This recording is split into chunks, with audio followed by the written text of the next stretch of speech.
A história de Chapeuzinho Vermelho e o Lobo Mau.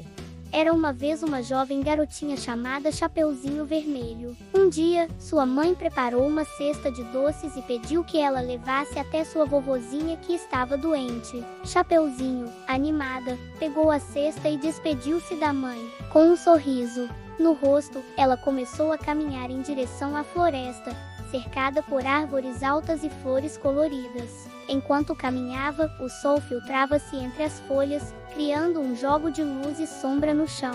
O canto dos pássaros acompanhava seus passos, tornando a jornada ainda mais mágica. No meio do caminho, Chapeuzinho encontrou um lobo mau, que a observava com um olhar astuto. Ele se aproximou, tentando parecer amigável, e perguntou para onde ela estava indo. "Estou levando doces para minha vovozinha", respondeu Chapeuzinho, sem desconfiar.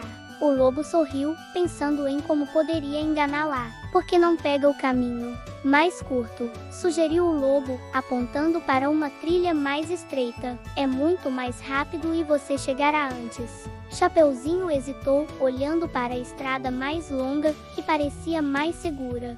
Mas a curiosidade e a pressa levaram a seguir o conselho do lobo. Enquanto caminhava pela trilha curta, a floresta tornava-se mais densa e sombria. O vento soprava, fazendo as árvores balançarem, e Chapeuzinho sentiu um frio na barriga. De repente, ela ouviu um barulho atrás de si e se virou, mas não havia nada. O lobo, astuto, já havia corrido pela trilha longa e chegado à casa da vovozinha. Ao chegar à casa, Chapeuzinho encontrou a porta entreaberta e entrou, chamando pela vovó. O lobo, disfarçado, estava deitado na cama, esperando pela garotinha. "Vovó, que olhos grandes você tem!", exclamou Chapeuzinho, percebendo algo estranho. Antes que pudesse reagir, o lobo pulou da cama, pronto para atacá-la. Mas, nesse momento, um lenhador que passava por perto ouviu os gritos e correu para casa. Com um golpe rápido, ele afastou o lobo,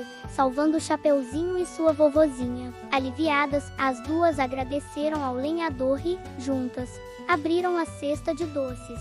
Comemoraram a vitória com as guloseimas feitas pela mamãe de Chapeuzinho, rindo e compartilhando histórias felizes. E esse é o final da nossa história. Se inscreva no canal para ouvir mais e não esqueça de deixar seu like no vídeo. Até mais!